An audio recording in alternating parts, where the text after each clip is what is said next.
Hello বন্ধুরা, আসসালামু আলাইকুম। কেমন আছেন আপনারা সবাই? আশা করি ভালো আছেন, সুস্থ আছেন। প্রতিদিনের মতো নতুন দিনে নতুন আরেকটি ভিডিও নিয়ে হাজির হলাম আপনাদের মাঝে, আমার ডেইলি লাইফের ভালো লাগাগুলো।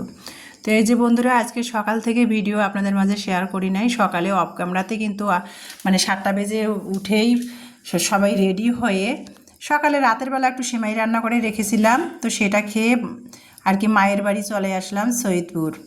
তো মা 2 দিন আগে আর কি মানে মাথা ঘুরে পড়ে গিয়েছিল। প্রেশার আমার মায়ের প্রেশার এত চাপ দিয়েছে, মানে মাথা ঘুরে পড়ে গিয়েছিল। আর মানে শ্বাস নিঃশ্বাস নিতে খুব কষ্ট হচ্ছে। তো আমি যেতে পারতেছি না। ইলমার বাবা আসছে, ইলমার পরীক্ষা কোচিং, সেজন্য যেতে পারতেছি না। তো ইলমার বাবা আসছে, সেজন্য ভাবলাম যে একসাথে যাই, যেয়ে মাকে দেখে আসি। আসলে মেয়েরা আসলে কষ্ট করে, একটা বাবা মা সন্তানকে বড় করে মানুষ করার পর বিয়ে শাদী যখন হয়ে যায়, পরের ঘরে যায়, চাইলেও কিন্তু মা বাবা অসুস্থ হলেও কিন্তু যেতে পারে না। বিশেষ করে মেয়েদের ক্ষেত্রে এমনই এক মেয়েরা কপাল নিয়ে পৃথিবীতে আসে, চাইলেও কিন্তু মেয়েরা মা বাবা অসুস্থ হলে, আত্মীয় স্বজন অসুস্থ হলেও যেতে পারে না। ওই যে সন্তানদের পড়ালেখার চাপ, স্বামীর চাকরি, এটা সেটা, সংসারে নানান ধরনের সমস্যা, এগুলার স্কুইজে সব মেয়েরা কিন্তু যেতে পারে না বিয়ে হলে, বা সময় মতো বাবার বাড়িতে ভাই বোন আত্মীয় স্বজন বাবা মায়ের কোনো কিছু সমস্যা হলে মন চাইলেও দৌড়ে যেতে পারে না। এই হয়েছে আমাদের মেয়ে জাতের আর কি ভাগ্য। মেয়েরা, আমি মনে করি মেয়েরা আর কি পৃথিবীতে জন্ম নেওয়াটাই মনে হয় পাপ। আমি মনে করি ছোটোবেলা থেকে যেখানে বড় হয়, মানুষ হয়, তারপরে বিয়ের পরে তিল তিল করে একটা বাবা মা একটা মেয়ে, ছেলে সে মেয়ে দুজনকে কষ্ট করে মানুষ করে।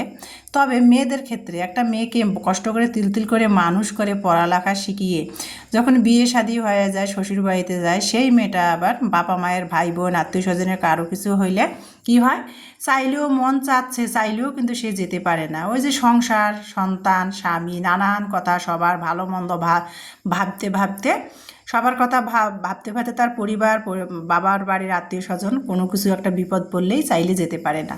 তো যাই হোক বন্ধুরা, অনেক বকবক করতেছে। এই যে দেখতে পাচ্ছেন, এটা কিন্তু আমার স্কুল। এইটা স্কুল অ্যান্ড কলেজ, মানে প্রাথমিক, মাধ্যমিক, উচ্চ মাধ্যমিক। এই যে আমার এখানে স্কুলটা, মানে এখান থেকে একেবারে বের হয়ে আসা যায়, এরকম আমার স্কুলটা।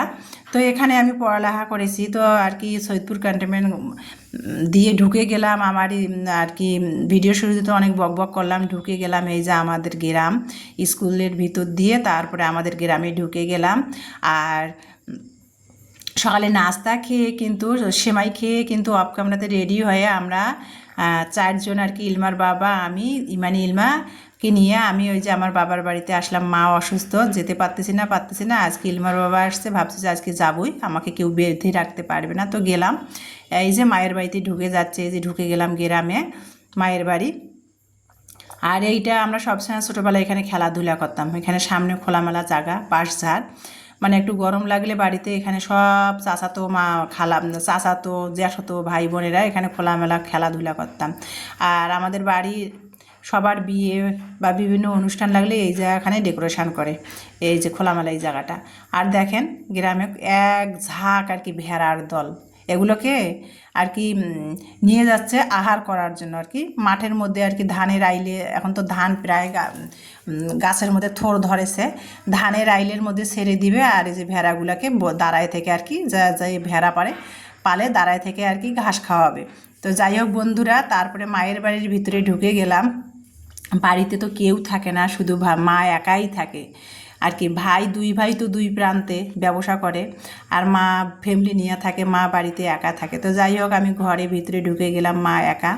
তো এসেই দেখি মা আর কি অসুস্থ হলেও আমার চাচিকে নিয়ে, সবসময় আমার চাচি রান্নাবান্না করে, আমার মা খায়, দুজনে মিলে ঝিলে খায়। তো আমার চাচি রান্নাবান্না করে, আমার চাচি রান্না করতে চায়, আমার মা পাশেই বসে আছে, দেখায় দিচ্ছিল, বলে দিচ্ছিল। তো ঘরে ঢুকে গেলাম। আর যেটা বলতেছিলাম, এই যে রান্নাঘরে আমার চাচি আর কি মাটির বাটনাতে, আমাদের গ্রামে উত্তরবঙ্গের তো অনেক অঞ্চলে আর কি এই যে এইরকম মাটির বাটনাতে না আদা রসুন শুকনা মরিচ ভিজে রেখে এগুলো কিন্তু মাটির বাটনাতেই বেটে নেয়, নিয়ে রান্না করে, সঙ্গে সঙ্গে তরতাজা চুলার পাড়েই তরকারি বসাই দিয়ে মশলা বেটে রান্না করে। তো আমার চাচি আর কি, আমরা যাব, আমি বলিই নাই, আগে ইঙ্গিত খালি দিয়েছিলাম। তো এই যে পিঠা বানিয়েছে আর কি, নুন গড়া পিঠা, কেউ বলে নুনচা পিঠা, তো সেটা বানিয়েছে। আর তালের রস দিয়ে না মানে পায়েস রান্না করছে, তালের ক্ষীর আর কি রান্না করছে। আর আমি ভিডিও শুরুতে দেখালাম সৈয়দপুর ক্যান্টনমেন্টে আর কি, সৈয়দপুর টার্মিনালে বিশাল বড় শুটকির আড়ত আর কি। উত্তরবঙ্গেও রংপুর, ঠাকুরগাঁ, পঞ্চগড়, নীলফামারী যাওয়ার পথে মানে সৈয়দপুর টার্মিনাল আর কি, চার মাথার মোড়, সেখানে বিশাল বড় শুটকির আড়ত। সেখান থেকে সবাই আর কি শুটকি নিয়ে নিয়ে বিভিন্ন জায়গাতে যায়। তো সেখান থেকে আমিও মায়ের বাড়িতে গেলেই যখনই যাই, তো সবসময় যাওয়া হয় না, 3-4 মাস পর পর বা বছরে 2বার যাওয়া হয়। তো আমি গেলেই বেশি করে শুটকি আনি। তো আজকে শুটকির আড়তে ঢুকলাম, অনেক দাম, দরদাম করতেছি, যে ইলমার বাবা আসছে, ও দরদাম করে শুটকি নিয়ে দেবে। তো অনেক দাম, লোট্টা মাছের শুটকিগুলো 1300 টাকা কেজি চাচ্ছে একটা, আর একটা 1200 টাকা কেজি। তো 1200 টাকা কেজি যেটা, সেটা নিলাম, দরদাম করে হাফ কেজি নিয়েছি। আর এখানে আমি আর কি কি বাতাসি মাছ বলে অনেকে, মানে এই মাছের নাম চিনি না, এটা সামুদ্রিক মাছ। এই মাছগুলো শুটকি নিলাম 250 টাকা কেজি, হাফ কেজি লোট্টা মাছের শুটকি নিয়েছিলাম, আর হাফ কেজি এই যে ওই সামুদ্রিক মাছের শুটকি নিয়েছি। তো সেটা নিলাম, সেটা নিয়ে আমার বোন আর কি, আমার বোন তো বাড়ির পাশে বিয়ে হয়েছে, ওর বিয়ে হয়েছে, আমরা আর কি 2 বোন পিটাপিটি আর কি। তো সে আমার বোন, আমি আর কি আমার যাওয়ার কথা শুনে আমার বোন আসলো, এসে আর কি ও আমাকে শুটকিগুলো বেছে টেসে রেডি করে দিল। তো বলছে দাও বেছে রেডি করে দে, মাথা মুথাগুলো সব ফেলায় ছোটো ছোটো করে কেটে দেয়, বাসার মধ্যে তোমার ঝামলা যাতে যেন না হয়। তো চুলার মধ্যে ভেজে শুটকিগুলো রেডি করে দিল আর কি, প্যাকেট করে। সেটা নিয়ে আসলাম, নিয়ে তারপরে দুপুরে খাওয়া দাওয়াটা আপনাদের মাঝে ভিডিও শেয়ার সেটা করে রাখছিলাম, ভালো লাগাটা। তো সেটা না কোনোভাবে ইমানি হয়তো করেছিল, কোনোভাবে ভিডিওটা ডিলিট হয়ে গেছে আমার, মানে ভিডিওটা ওঠে নাই আর কি, যার ফলে আর কি সেটা আর দেখাতে পারলাম না। মায়ের বাড়িতে খাওয়া দাওয়া, পোলাও, মাংস, হাঁসের মাংস, মুরগির মাংস, মাছ, পিঠা, পায়েস।